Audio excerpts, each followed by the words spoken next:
Assalamualaikum Bang. Waalaikumsalam. Ini dengan abang siapa nih Bang? Namanya Andri, biasa orang panggil Abi. Bang Abi ya. Nah ini punya usaha apa nih Bang namanya Bang? Namanya pentol mercon. Pentol mercon. Iya. Jadi apa aja isinya Bang? Ada pentolnya atau bakso lah. Bakso. Ini tulangan. Ini bakso buat sendiri nih apa beli? Enggak, kita semua barang-barang frozen food. Frozen food. Iya. Ini tulangan apa nih Bang? Ini tulangan paha ayam yang biasa buat citul tuh. Nah, ini kita jual serba 1.000 nih. Tapi masih ada dagingnya Bang ya? Masih ada dagingnya. Dijual berapa tuh Bang? Ini serba 1.000, topping-toppingnya 1.000. Ini 1.000, ini 1.000. Jadi gitu. jualan serba 1.000 nih ya? Tulangan 1.000, bakso 1.000. Kuahnya nih apa nih merah-merah begini? Ini ya mungkin bisa dikatakan hampir mirip tom yum. Tom yum? Iya, cuma nggak asam aja gitu maksudnya. Kalau tom yum kan agak asam, kalau ini enggak gitu. Jadi ini jualan Bang Abi udah berapa lama nih Bang Abi? Ini jalan 3 tahun. 3 tahun? 3 tahun, alhamdulillah. Nah ini kalau ada variasinya tuh ada pakai apa namanya, kue tiaw. Nah ini saya mau nanya nih depan-depan pajangan apa ini? Ini kue tiaw jualnya 2.000. 2.000? Per 50 gram. Oh jadi kue tiaw ini ditimbangin? Timbang 50 gram, biar adil lah intinya. Adil ya? Iya biar nggak sama rata intinya. Soalnya yang beli anak SD Bang ya, anak SD. Jadi kita mainnya 2000-an 1.000-an aja gitu. Berarti kalau kue tiaw itu pakai kuah apa Bang biasanya Bang? Tergantung anak-anaknya mau. Kalau kuah pedas ya nggak apa-apa. Ini ada kuah nggak pedas, kuah bakso biasa. Oh kalau yang ini kue bakso? Kuah bakso biasa, iya. Nah, ini toppingnya banyak banget ini. Ini ya, ada berapa topping? Ada kira-kira 7 atau 8 lah. Ini 1.000-an juga nih? Iya serba 1.000. Kita potong-potong, pokoknya bisa seharga jual 1.000 lah intinya. Ada gitu. untungnya tuh ya? Ya namanya dagang ya minimal 40% lah 40%. Dari omset. Ya. Nah, jadi ini ada apa itu nugget apa kornet? Ini ada kornet, kembang cumi, terus ada cikua, ada crab stick. Ini yang pentol yang nggak pedas, twister. Ya banyak lah di dalam macam ada ada 7 ya gitu. Ada 7 atau 8 lah kurang lebih. Nah itu mie gelas apa tuh Bang? Ini mie gelas beneran Bang? Boleh kasih iya, Bang? kalau ini. Nah, ada Bang. Ini jual kita 3.000. Oh, sarimi mie gelas. Sarimi, ya jual 3.000. Nanti kalau pakai topping tinggal tambah 1.000 atau 2.000 jadi 5.000 gitu. Jadi terserah bocah gitu ya? Iya, ada yang jajannya 3.000, 4.000 terserah. Tulangan, bakso apa kue tiaw? Ini bakso sama tulangan. Bakso sama tulangan. Ini kita berapa aja kita layanin anak-anak. Boleh, biar anak-anak nggak kecewa. Soalnya kalau ditolak, ya ntar dia kecewa, rezeki jauh gitu kan. Iya.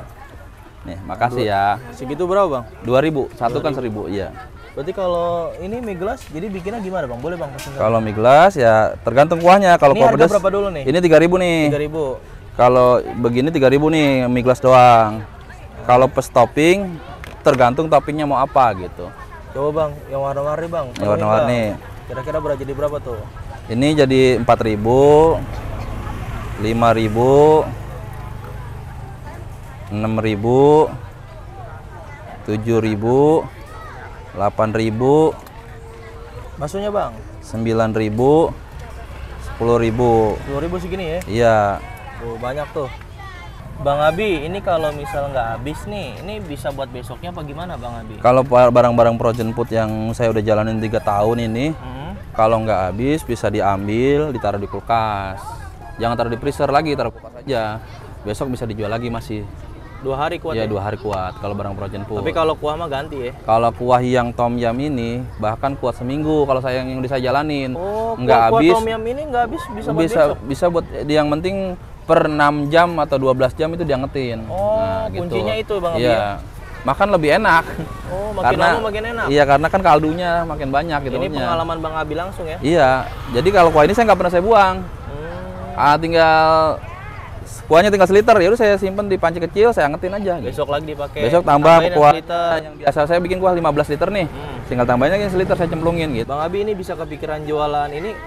Tadinya awalnya saya jualan nasi kuning. Ada tuh kurang lebih 9 tahun apa 10 tahun. Asbab corona pada pengunjung nggak ada untuk kebetulan saya dagang kan di pinggir jalan dekat Hotel Horizon.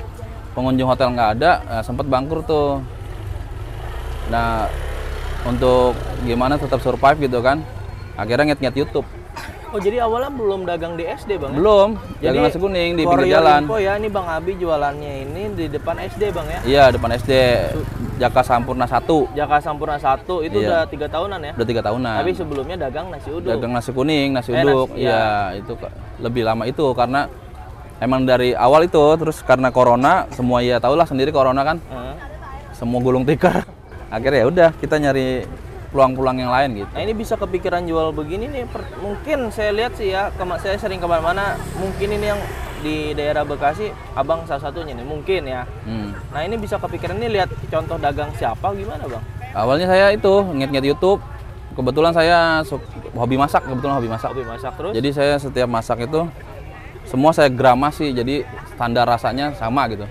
Akhirnya ngeliat YouTube yang ada gramasi-gramasi tentang bumbu-bumbu tuh, nah ketemu dah tuh formulanya yang pas itu untuk dagang. Awal di turnamen-turnamen poli awalnya. Jualan ini? Iya, nggak lama SD masuk normal, corona hilang, baru dah tuh alhamdulillah survive-nya di SD. Tapi di SD udah full begini? Full, Bang? udah full langsung. Gimana respon pertama kali jualan di poli, turnamen poli bang? Ya orang belum, paling ngerasa sekali 2 kali, karena turnamen poli kan bergantian ya, apa namanya, pendukungnya, jadi nggak, kita susah nyari pelanggan. Kalau di SD kan anak-anak SD itu aja plus orang lewat, jadi gampang nyari pelanggan. Tapi ya di poli juga lumayan Gitu ya. tapi sampai malam kalau di Sampai poli juga ya? sampai iya. Ini kalau di depan SD ini bisa bawa berapa nih sekarang? Biasanya kurang lebih omset kalau di SD itu 7 sampai 800. 7 sampai 800. Iya, kalau di Car Free Day kayak gini sampai 1 juta. Kalau Jualan omset- 1000-an bisa 1 juta tuh ya. bisa kalau di Car Free Day Iya. karena kan pengunjung banyak gitu Ini kan. Capri Day sampai jam berapa nih? Dagang di sini? Rata-rata jam 9 atau jam 10. 10 itu udah mau habis tuh ya. Udah habis Berarti awal. kalau misal Capri Day omset 1 juta, 40% atau 50% lumayan bang ya? Lumayan ya. Sekitar 400 sampai 500. 400-an lah Masuk kurang kantong lebih ya. Tapi itu khusus hari Minggu ya. Besar minggu. Kalau hari Senin biasa sampai ya Sabtu, ada anak SD itu ya 600 sampai 700 omset. Ya paling kita bersih 200 lah. 200 ya itu sehari Itu, ya. ya sehari bersih 200. Ini pesan-pesan kalau buat ada yang mau usaha tuh kayak gimana sih bang kalau kita mau usaha tuh bang? Kalau yang saya jalanin ya bisa jadi beda sama orang. Karena setiap orang caranya beda-beda gitu kan. Iya. Kalau saya sih jangan terlalu modal besar dulu awalnya. Ya saya awal dagang kan bilang dari lapangan poli itu pakai meja gitu. Oh bukan gerobak Bukan begini? gerobak dulu, pakai meja, tungku 2 kompor. Dari sana ada respon, baru bikin gerobak gitu. Takutnya kalau apa-apa langsung sempurna, gerobak ada apa ada, dagangan kita nggak laku, kita lebih Frustasi gitu ya? lebih parah jatuhnya gitu karena modal nggak sedikit. Ini kalau modal full aja 5 juta habis. Sebenarnya dari gerobak, kompor, dangdang segala macam habis. 5 juta ya? Iya, tapi kalau cuma pakai meja bahkan panci orang tua bahasa kasarnya gitu kan, paling modal 200-300 ribu selesai jalan dagang. Jadi kalau orang dagang apa nih bang? Ya jangan terlalu perfect dulu lah, jangan terlalu sempurna dulu, pengen begini-begini. Jalanin aja Iya, dulu. jalanin dulu. Takutnya di tengah jalan itu kita kan nggak tahu tuh kita jalannya berlanjut apa enggak gitu. Soalnya sayang banyak di marketplace itu kan gerobak-gerobak masing bagus dijualin, mungkin asbab itu karena pengen terlalu sempurna, giran jalan mentok, akhir dijual yang nyerah gitu kan.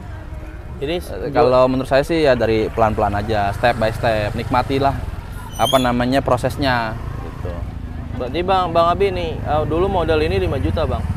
Enggak, modal awal itu paling 200-300 karena awal pakai meja saya bilang. Oh Pakai kalau meja dulu yang bikin mahal tuh gerobaknya ini kali ya? ya, mau gerobak aja kalau bikin baru ini antara 2 sampai 3 juta kan. Kalau Dandang ini 150.000 satunya. jadi dandang ini berapa bang? Ini 150.000 atunya. 150.000. Iya, ada kedua kan 300. 300. Belum kompor. Kompornya 2 tungku apa satu? 2 tungku. 2 tungku. Iya, kompor 2 tungku kalau yang mereknya nggak terkenal ya bisa 300 ya? Iya, antara segitulah gitu kan. Jadi Bang Abi ini kan dagang pengalaman udah banyak nih. Pernah ngalamin rugi juga nggak sih Bang? Normal. Rugi normal, jatuh bangun normal. Tuh pernah serendahnya kayak gimana tuh Bang? Tapi yang namanya orang dagang serendah-rendahnya makan masih bisa. Namanya orang dagang. Maksudnya lagi susah-susahnya tuh kayak gimana usahanya tuh? Ya parah dah, susah dia ceritain dah. Pernah nggak ada yang beli gitu? Kalau itu mah waktu nasi kuning tuh yang parah tuh. Kalau yang ini sih alhamdulillah sih ya, Ya udah kalau bagus. nasi kuning pernah sampai nggak ada yang beli gara-gara corona gitu? Karena pertama biasanya kalau nasi kuning kan mainnya timer ya. Timer maksudnya kayak gini, pagi tuh harus dagang, jam 9 harus habis. Karena emang timer, orang makan sarapan pagi. Kalau pagi hujan, Masya Allah, kita bukannya ngeluh sama Allah gitu kan ya. Selesai hujan jam 8 aja, udah. Waktunya tinggal dikit. Waktu mepet dan kita nggak kebagian uang gitu. Gitu aja. Kalau ini nggak ada timer. Sampai jam berapapun, bahkan abis hujan, anget-anget malah rame gitu maksudnya, senangnya dagang ini.